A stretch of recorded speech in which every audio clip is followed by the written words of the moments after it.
Sorry about that. I don't know really what happened. Okay, part 2 of 2.1. We just got through talking about how to determine if an equation is a function or not. Just a little bit of a recap. If you have first degrees, you have lines, meaning both x and y don't have an exponent bigger than 1. You have lines. As long as you have both an x and a y, it's a function. If you just have an x equation, in other words, there's no y anywhere in it, then that's a vertical line and that is not a function. If you have second degrees, you have parabolas. If x is squared, it opens up. If x squared is positive, it opens up. If x squared is negative, it opens down. Either way, they are functions. If y is squared, they open sideways. If y squared is positive, it opens to the right. If y squared is negative, it opens to the left.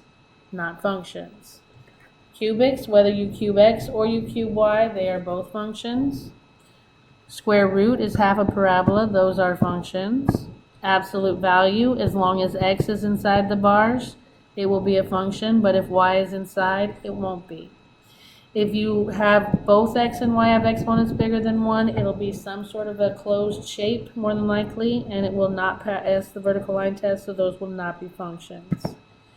Okay, so it says, determine whether each equation defines y as a function of x. Use your knowledge of what you know this will be. X is squared. It's going to be a parabola. Will it pass the vertical line test? Yes. So is it a function? Yes.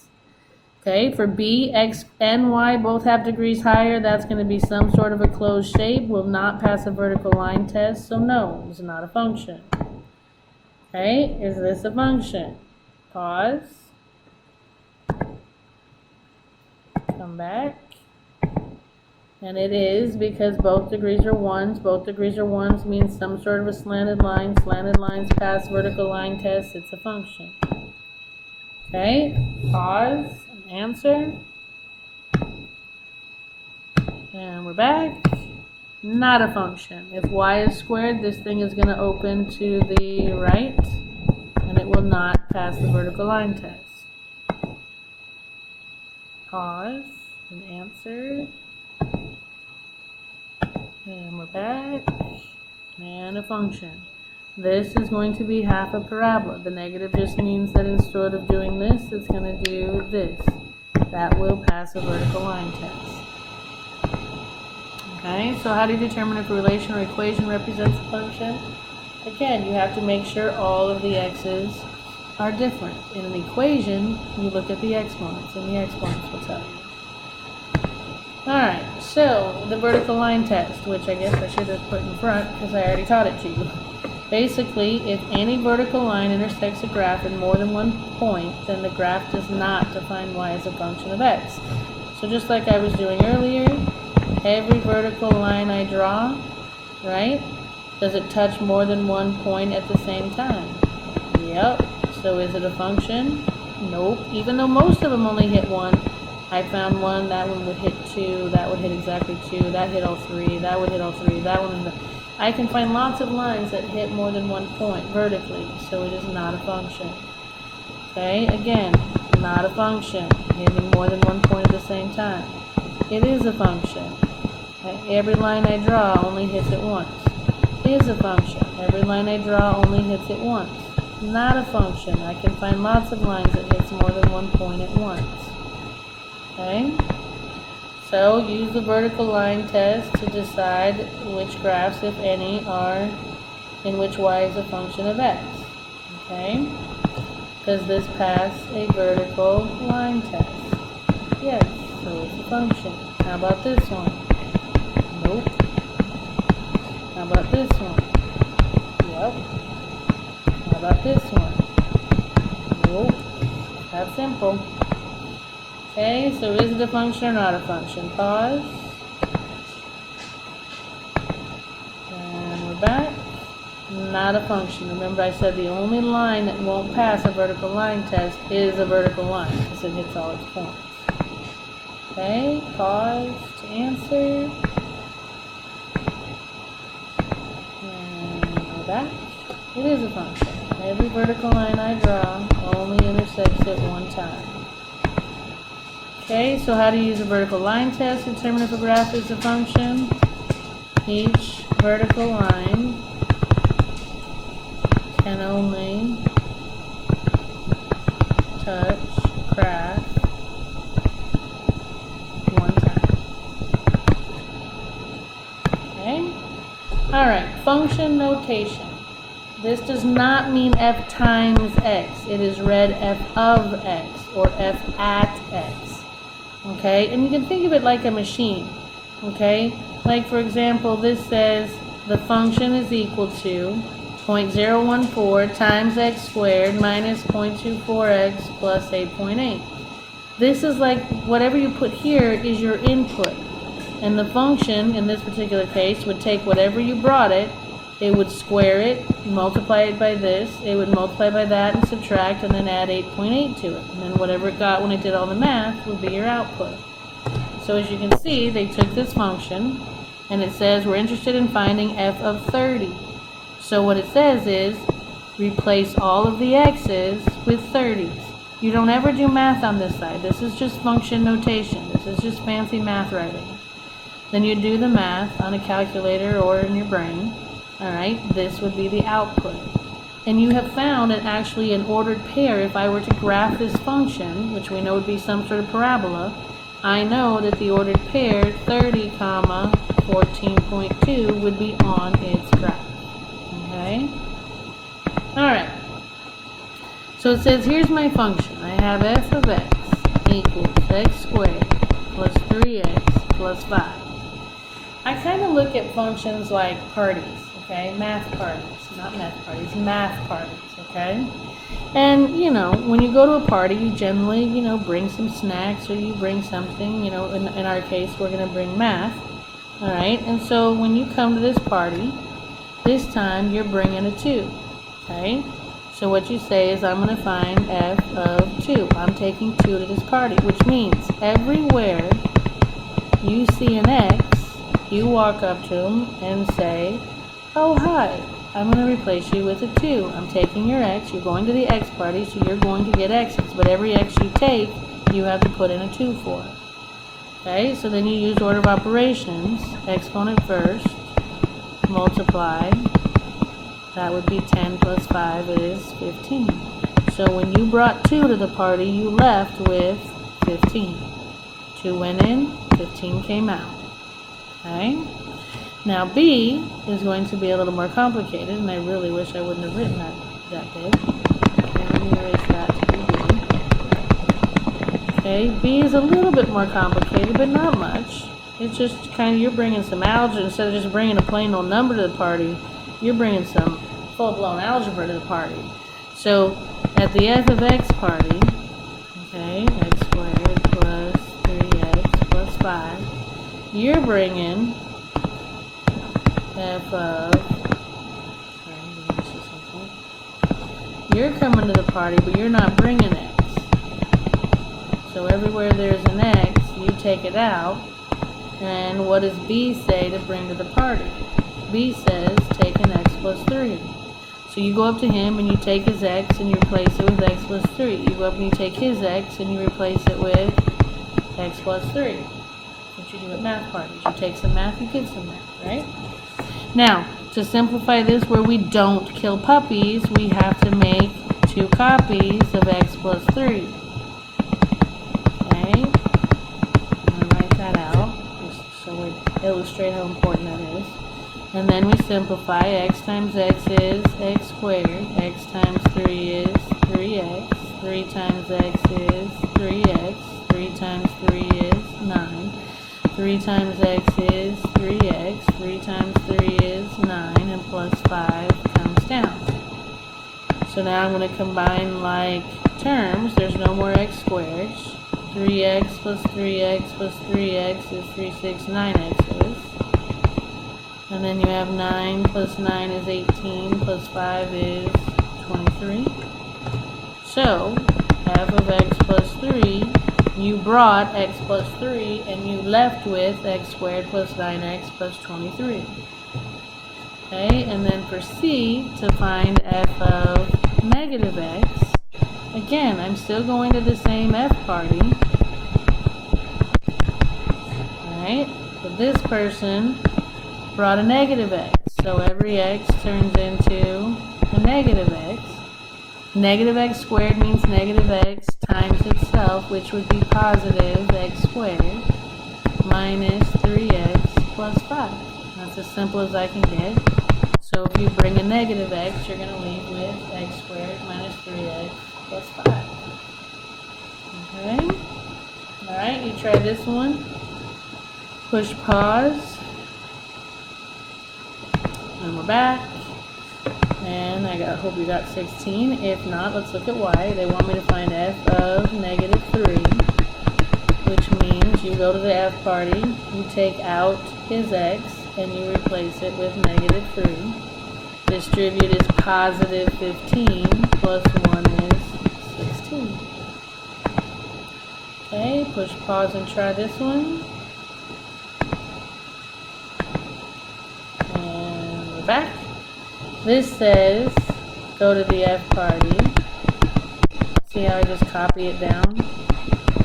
I just leave holes instead of the x's, because I'm going to take out all the x's, and I'm replacing them with x minus 1s. Again, you don't ever do math on this side. This is just notation.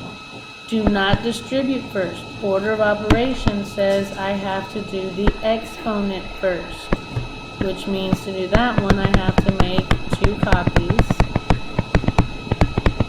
so I don't kill puppies.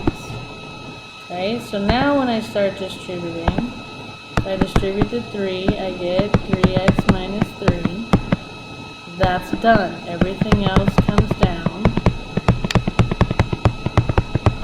Everybody thinks they've got to distribute that 3 to every single set of parentheses. No, you're just going left to right. Now, 3x times x is 3x squared. 3x times negative 1 is negative 3x. Negative 3 times x is negative 3x. Negative 3 times negative 1 is positive 3. Everything else comes down. Alright, I'm going to combine like terms. So I have 3x squared minus 6x plus 3 minus 3 times x minus 1 minus 4. I still have to do all the rest of this. Okay, so now I'm going to distribute my negative 3. So 3x squared minus 6x plus 3 minus 3x plus 3. Negative 3 times x is negative 3. A negative times a negative is a positive. Combine like terms. There's no other squares. Negative 6x minus 3x is negative 9x. Positive 3 is 6. 6 take away 4 is positive 2. You came with x minus 1. You're leaving with 3x squared minus 9x plus 2. Okay, so how do you evaluate a function at a given value? Plug it in. Alright, domain and range.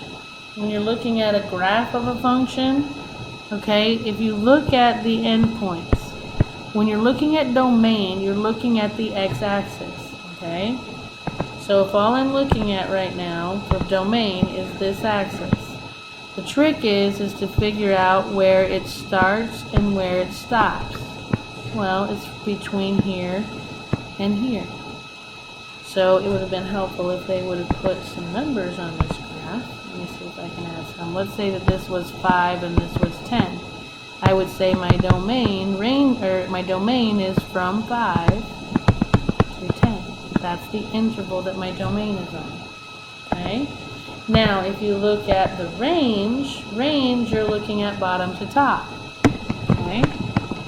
So I'm looking at, here is the bottom of my graph, and here is the top of my graph. Okay? The very tippy top of my graph is this high. Okay? So I'm going to make up some numbers again, because that would have been helpful. Let's say that this was 7 and this was 30. Okay? For my range then, my interval for my range was it starts at 7 and goes to 30. Okay? Now, if you have these closed dots, that's when you're going to use these square brackets, if it actually hits that number. Okay, if it was an open dot, it indicates that it does not extend beyond that point, and the arrow does not belong to the graph. Okay? Alright. So it says, to find domain, look for all the inputs on the x-axis that correspond to the points on the graph. They extend from, so again, if I'm looking at this example, I know it's written out there, right there. Alright, I'm looking at the leftist to the rightist. So it goes from -4 to +2. That's the notation I just taught you. To use set builder notation, it's very simple. All you do, it's this real fancy talk that nobody in their right mind uses anymore, but all you do is, see how this goes from -4 to 2? So you put -4 on this end, 2 on this end, and I promise x is in the middle, because you're saying the x's are between these two numbers. And then I promise, if you do it, littlest, little letter big, little letter big, littlest number, letter in the middle, biggest numbers, I promise you, your arrows will always, always, always point to the left.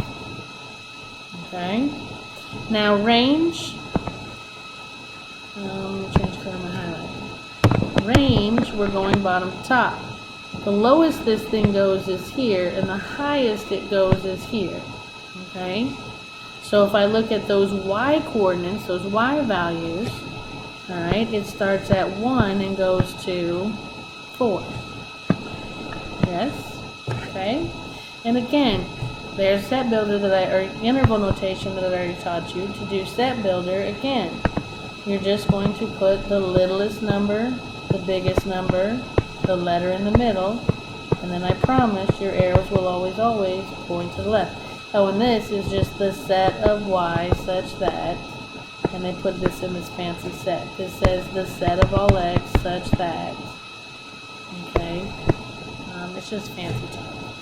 Alright, so here we go. It says, if you're reading graphs, and if you're looking for f of number equals something, go to the number on the x-axis and read the y value. The y value is the answer. So for example, find f of 8 from the graph at the right. This says go to 8. It's an x, because remember our function says f of x.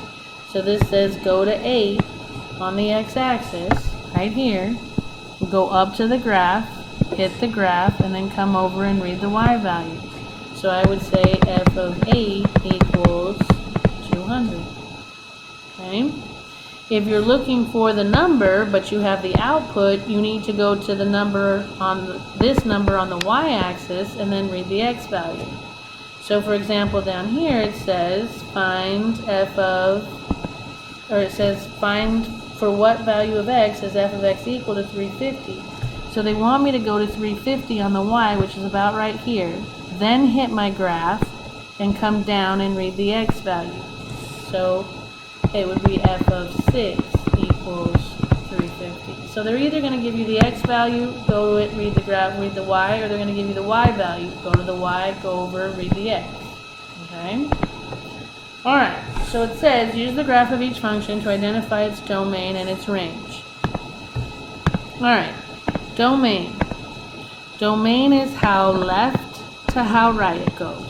So my domain is starting at -3 and stopping at 2. Now, do you see how there's an open circle on -3? That's going to give me a round bracket. There's a filled in circle on 2. That's going to give me a square bracket. Okay, range. Range goes from bottom to top. So lowest point to highest point. And I'm reading the y numbers. Okay, so my y numbers, the lowest is 1, the highest is 2. Again, on the 1, that's not included, it's round. Up to the 2, it is included because it was filled in, so that one's going to be square. Okay? The x-intercept, the x-intercept is none. It doesn't cross the x-axis. And the y-intercept, I'm going to say, is approximately, I'm going to go with about 1.6. And if you wanted to write as an ordered pair, a y-intercept is always when x is 0. Okay, and then it wants us to read some function values. So this one says find f of -3. That's an x value. So I'm going to go to -3 on my x, go up to my graph, and go over to y.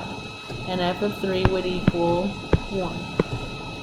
Okay, and then the second one wants me to find the value of x, for which f of x equals 1.9. So I'm going to go to 1.9 on my graph, which I'm going to say is about right there, I'm assuming.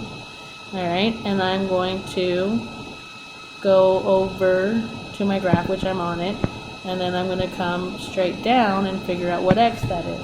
So that would be at f of 0 equals 1.9. So that one's probably about 1.9. Okay. Alright, let's look at this one. My domain is left to right, so leftist point is here, rightist point is here. So it looks like my domain goes from -2 to 1. This one is filled in, so that's going to be square. This one is open, so that's going to be round. Yes? Okay, for range, the lowest, there's the bottom of the curve, and there's the highest. So I'm looking at my y values, and the lowest is a 1 and the highest is a 5. Okay, the 1, it actually hits the 1, so that's going to be square, and it hits the 5 because that one's filled in, so that's going to be square. Okay, my x-intercept, none. My y-intercept looks like it's crossing it right there, which is at 1, as an ordered pair would be 0, 1. Okay, this one wants to know what f of 1 is, which it's not actually 2 because that's not filled in. But just to illustrate the purpose, or the point of it, or the process of it, sorry, I would go to 1 on the x-axis, go up to the graph, and read the y-coordinate, which would be 2. Okay, this one says it's giving me a y value of 5. So I'm going to go to y, 5 on the y, go to my graph, and then read down to get my x. So f of -2 is 5. Okay. Alright, here we go. Domain. Here, domain is leftist to rightist. I can't ever get to the leftist. This goes forever and ever and ever. But here's the rightist. To say keep going forever and ever and ever, you can't ever reach me, nanny nanny boo boo, we call that negative infinity. So this thing starts at negative infinity and doesn't go any more to the right than positive 4. You can never put a square bracket on infinity, ever, positive or negative. 4 has a closed circle, so that's going to be square bracket. Yes? My range, I'm going to go the lowest to the highest. And just like I can't get to the leftist, I can't get to the highest. Now this doesn't look like it's going to get very high, but it has a gradual incline. So it's going to keep crouching higher and higher and higher and higher and higher. So I can't get to the highest point. But the lowest point is at 4. So it's going to start at 4 and go to infinity. I can't get to the highest point. Okay? I'm sorry, it doesn't start at 4, it starts at 0. My bad. That's 0 on the y-axis. Oops. Sorry.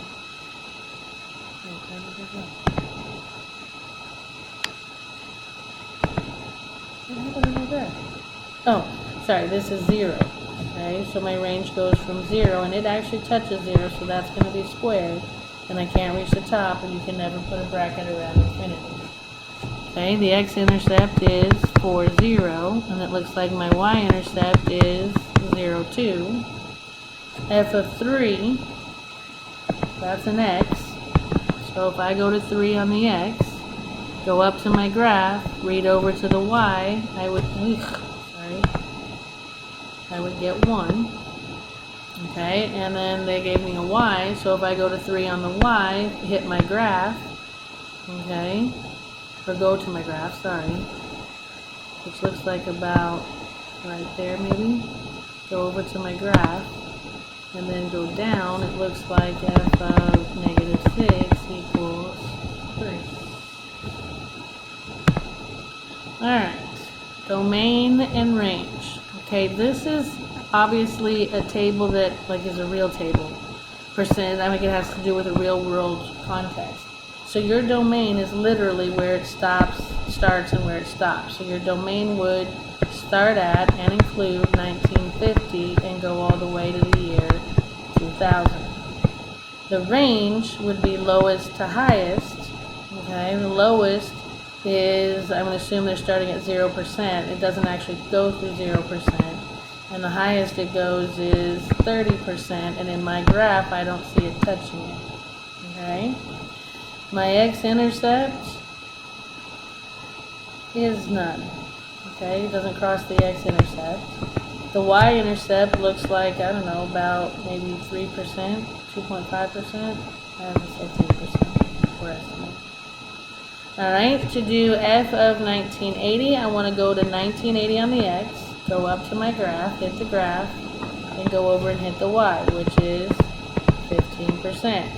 Oh, that's funny. I didn't mean to put that, but this is giving me a y. So if I go to 15% on the y, go over to my graph, and read down to the year, I get 1980. So f of 1980 equals 15%. That's where I did it on purpose. Alright.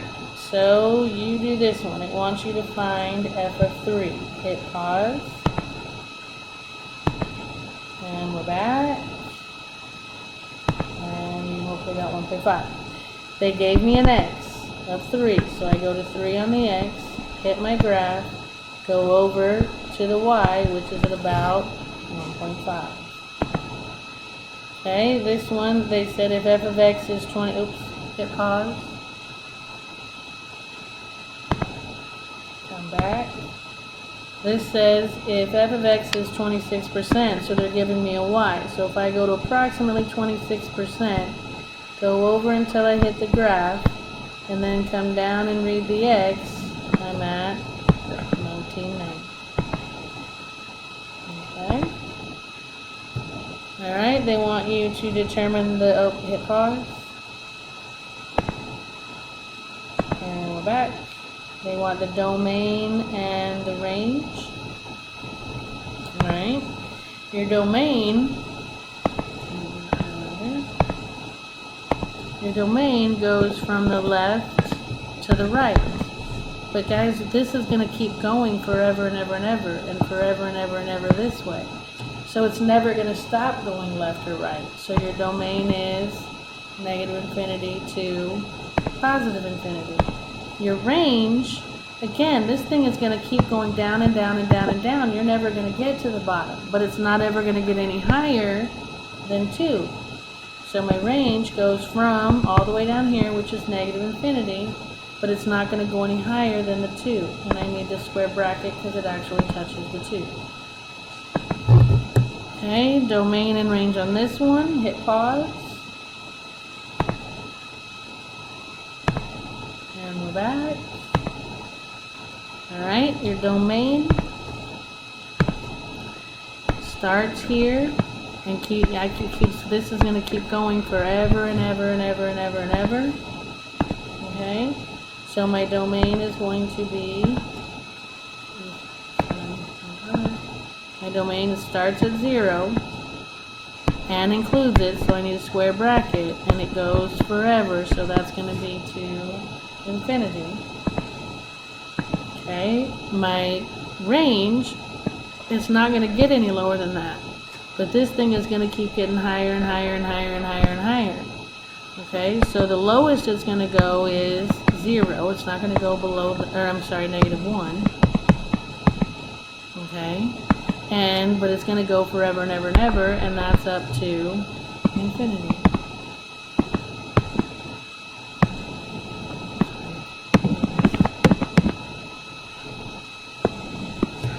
Okay.